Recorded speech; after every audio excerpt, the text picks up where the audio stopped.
Imagine waking up on a Tuesday morning in Brisbane, making yourself a coffee, and knowing that while you slept, your money sent you another paycheck.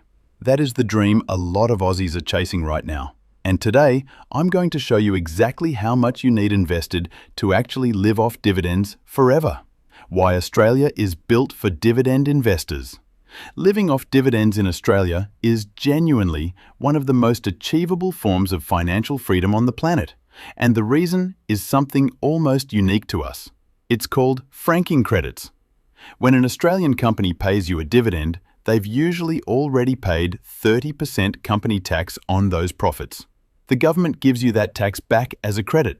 So, when you see a 4% dividend yield on the ASX 200, the real grossed-up yield is closer to 5.5 or even 6%. This system was introduced back in 1987 by the Hawke government to stop the same dollar of profit being taxed twice, once at the company level and again in the hands of the shareholder. Australia and New Zealand are among the only countries in the world that still run a full dividend imputation system like this. In the United States, the United Kingdom, and most of Europe, dividend investors get hit with double taxation, which is why an ASX portfolio paying 4% can outperform a US portfolio paying the same headline yield on an after-tax basis. How much income is actually needed? Let's start with the number that matters most. How much do you actually need to live a comfortable life in Australia? ASFA's February 2026 update says a single person needs around $54,837 a year for a comfortable retirement, and a couple needs around $77,375. That's having private health insurance, running a car, taking a domestic holiday, and going out for dinner without stressing. If you want the lean version, a modest lifestyle is closer to $35,199 for a single and $50,866 for a couple. And if you're chasing the full-fat lifestyle overseas, trips, eating out whenever you want, maybe upgrading the car every few years, you're realistically looking at $100,000 or more. WealthLab, real ASX yields and franking credits in 2026. Now here's where it gets interesting.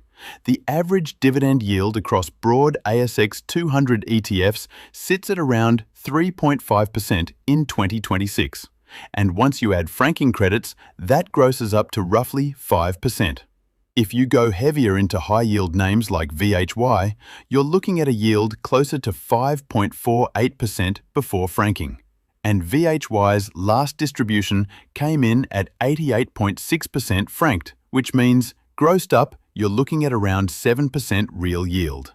In fact, VHY has delivered total returns of 12.7% per year over the past 5 years, assuming dividends reinvested. So, depending on how you build your portfolio, your real yield is somewhere between 5 and 7% in today's market. Let's use 5.5% as a sensible, realistic number for someone holding a diversified Aussie dividend portfolio. Invest Smart plus 3, the exact investment targets for every lifestyle. So let's run the actual math. If you want $54,837 a year, the ASFA comfortable single figure, you divide that by 5.5% and you need around $997,000 invested. Call it $1 million, even. If you want $77,375 a year, comfortable for a couple, you need roughly $1.4 million. If you want $100,000 a year, you need about $1.82 million. And if you want to live the genuinely luxurious life on $150,000 a year, you're looking at around $2.7 million. And here's the part that should excite you. These numbers aren't reserved for high-income earners or people who inherited money. The average Aussie who starts early enough and stays consistent will absolutely hit these numbers. WealthLab, how tax really works on dividends. But hold on, there's a catch most people forget: tax. Even with franking credits, you still pay marginal tax on dividend income above certain thresholds. The good news for Aussies is the tax-free threshold is $18,200 and franking credits effectively shield a huge chunk of your dividend income from extra tax. In fact, if dividends are your only income, you can earn around $30,000 in fully franked dividends and pay basically zero net tax because the franking credits offset your tax bill completely. And if you hold shares inside an SMSF, the tax rate is just 15% while you're still working or 0% in retirement. That means many retirees receive both the dividend income and the franking credits completely tax-free. Stake, the path most people miss. Now let me show you the path most people miss.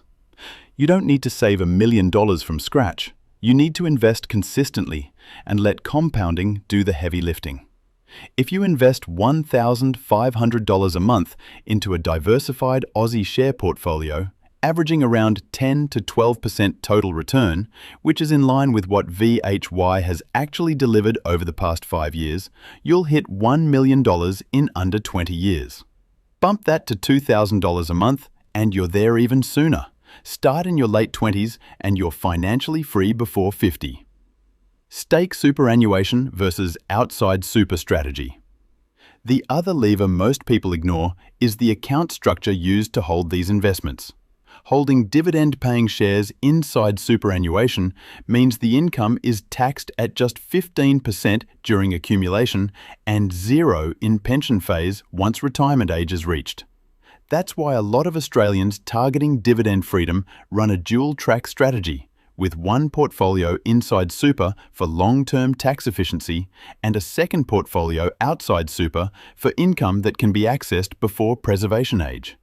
Now, here's the thing. Chasing the highest yield is the single biggest mistake new dividend investors make. If you see a stock paying 12% on the ASX, it's almost always a value trap.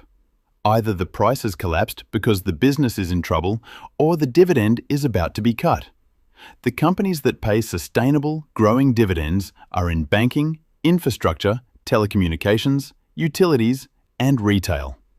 Those sectors continue dominating the ASX high-yield landscape in 2026. They're not exciting, but they pay you forever, and forever is the goal here. Calkine, the smarter way, with Aussie Dividend ETFs. There's also a smarter way to do this than picking individual stocks, especially when you're starting out. Aussie Dividend ETFs do the heavy lifting for you. VAS gives you the entire ASX 300 with a yield around 3.4% plus franking. VHY targets higher yielding companies with around 5.48% before franking. There's also iShares IOZ, which paid its last distribution in April 2026 at 85.58% franking, and a few others that give you instant diversification across 50 to 300 dividend-paying companies with one trade for most Australians. A simple 2 ETF portfolio will outperform 90% of stock pickers over 20 years, and you'll sleep a lot better. Stock analysis. +2, how ETF and share payment schedules work. It's also worth knowing how these distributions actually land in your account.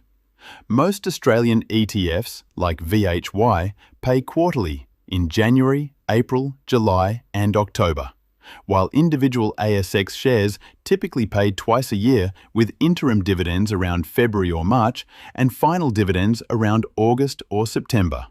That uneven payment schedule is why many income-focused investors deliberately mix ETFs and direct shares so the cash flow lands more evenly across the calendar year. Some even build what's called a dividend calendar, lining up holdings so a payment arrives almost every single month, which makes the transition from salary to dividend income feel a lot smoother when the time finally comes. Stock analysis. Inflation, and why dividends still win long-term. Now let's talk about the part nobody likes to hear. Inflation. ASFA's 2026 figures are already up from just a couple of years ago, driven by rising electricity prices, healthcare costs, and everyday expenses. If you need $55,000 to live today, you'll need around $74,000 in 10 years, and around $100,000 in 20 years. Assuming 3% inflation. The reason dividend investing still works long-term is that quality Australian companies grow their dividends over time, usually faster than inflation. BHP recently lifted its interim dividend by 46% year-on-year, and CBA delivered another solid payout of $2.35 per share. That's how a dividend portfolio actually keeps you free. Wealth Lab Stake: the power of dividend reinvestment plans. There's one more piece I want you to hold on to: the Dividend Reinvestment Plan, or DRP.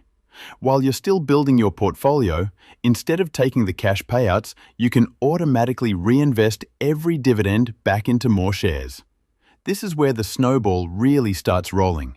Your shares pay dividends, those dividends buy more shares, and those new shares pay more dividends. By the time you flip the switch from accumulation to living off the income, your portfolio is producing dramatically more than it would have if you'd been spending dividends along the way. Bringing it all together. So let's bring it all together.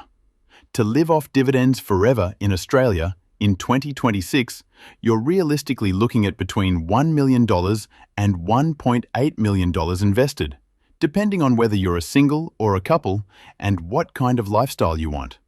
You can hit that by investing consistently into quality Aussie dividend stocks and ETFs, leveraging franking credits to slash your tax bill, avoiding high-yield traps, and giving compounding the runway it needs to work. If this video helped you, do me a favor and hit the like button. It helps more Aussies find this content. If you're not subscribed yet, now's the time.